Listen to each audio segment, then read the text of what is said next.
Olá, vamos seguir então com as nossas reflexões sobre a infância e adolescência. Nesse domingo eu não fiz o vídeo, mas estou fazendo hoje, uma quinta-feira. Bom, então, a partir daquilo que eu disse nos outros 2 vídeos, na sequência, eu acho que é então importante nós pensarmos que, a rigor, não é possível alguém se tornar completamente adulto, né?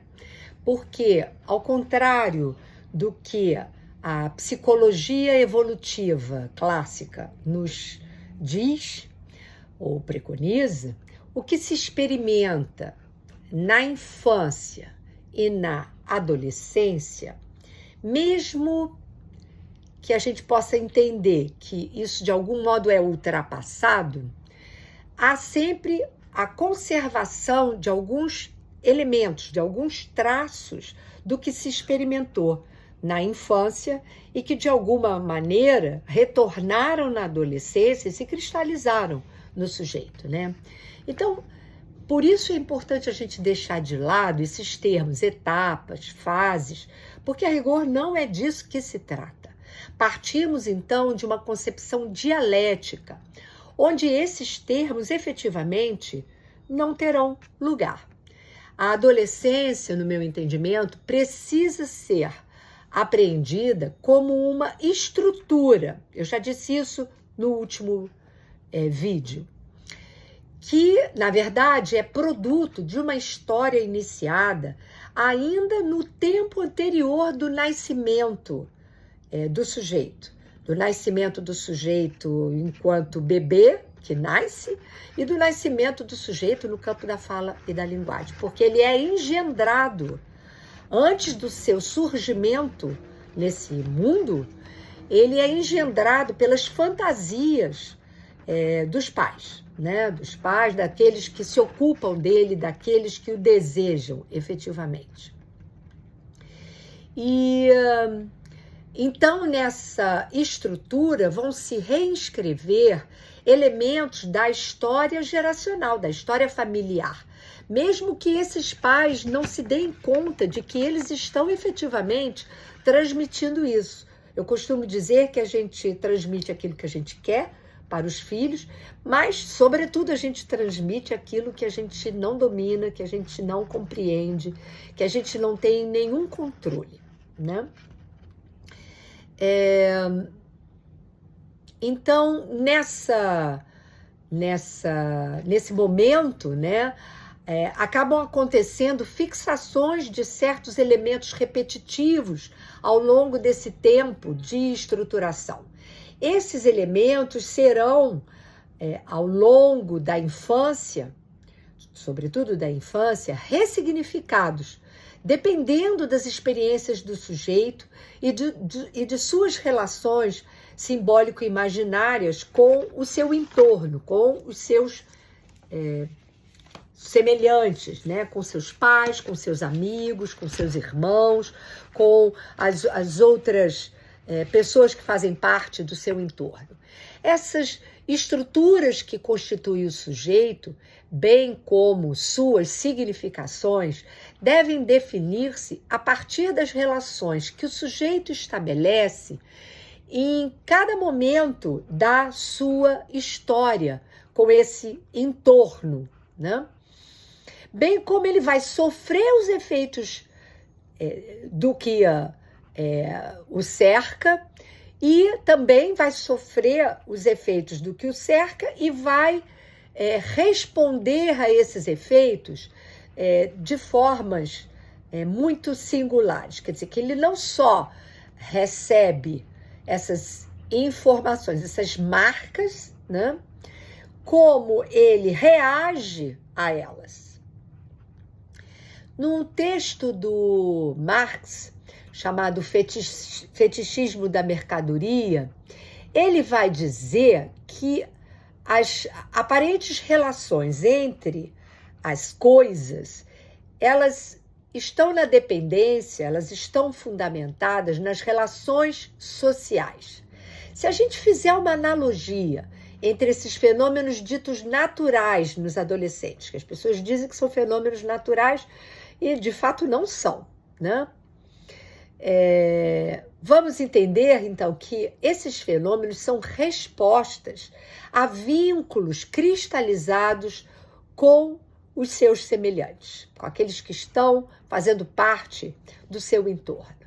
Não podemos desconhecer que há, na verdade, uma relação dialética entre a história, entendendo-se história como a reconstrução e não um processo evolutivo das relações intersubjetivas que presidiram a constituição do sujeito, e o momento presente, onde o sujeito atualiza e ele revela, né, na sua adolescência, esse histórico que estava lá, recalcado, guardado na infância. Então, esse é o tempo onde ele pode efetivamente ressignificar esses traços que ele recebeu do outro. E é interessante que, se nós pensarmos, por exemplo, nas questões referentes à sexualidade, o que lhe foi transmitido, eu disse, das fantasias desses que têm uma ascendência sobre o sujeito, essas marcas que ele recebeu, que dizem respeito aos elementos, aos pontos cegos, aos elementos de desconhecimento daqueles que se ocupam dele, que fazem um investimento libidinal, amoroso, investimento de desejo nesses sujeitos.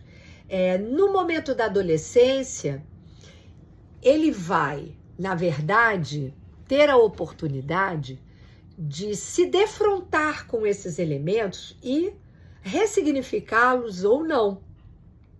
Então, na verdade, um momento de encontro com a sua própria história infantil e, ao mesmo tempo, é um momento de se separar das idealizações que o sujeito eventualmente pudesse nutrir sobre esses outros, né?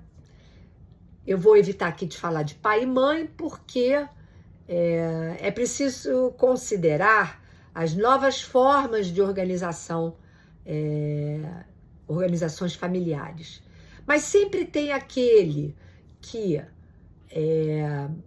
se ocupa de uma forma mais efetiva de transmitir os valores de lei para a criança, e aqueles que fazem um acolhimento mais da ordem do afetivo, amoroso. Então, qualquer possibilidade de constituição familiar, há que se ter esse equilíbrio. Que seja mais exigente no cumprimento das regras que vão possibilitar a entrada do sujeito no convívio social, e sempre aquela outra figura mais acolhedora afetivamente, que vai passar valores que não são necessariamente valores partilhados com o social externo ao grupo familiar, mas que sim, são valores valores específicos daquele grupo familiar. É claro que pode haver sempre uma troca saudável, né? Ora um, ora outro se ocupa disso. Na verdade, o melhor dos mundos quando isso acontece. Mas, enfim, o que importa dizer é que tudo que diz respeito à sexualidade sempre se transmite por uma via silenciosa, um discurso silencioso. Então, todos os preconceitos, todas as dificuldades, elas passam a despeito das intenções. O que toda essa esfera familiar, ela vai, de algum modo, constituir uma constelação significante que, nesse momento, vai cobrar o seu preço. Então, o adolescente, ele é muito curioso porque, na grande maioria das vezes, e isso talvez seja o problema maior, ele tem um grande conflito, que é o de se fazer reconhecer como um indivíduo suficientemente capaz de responder por si mesmo.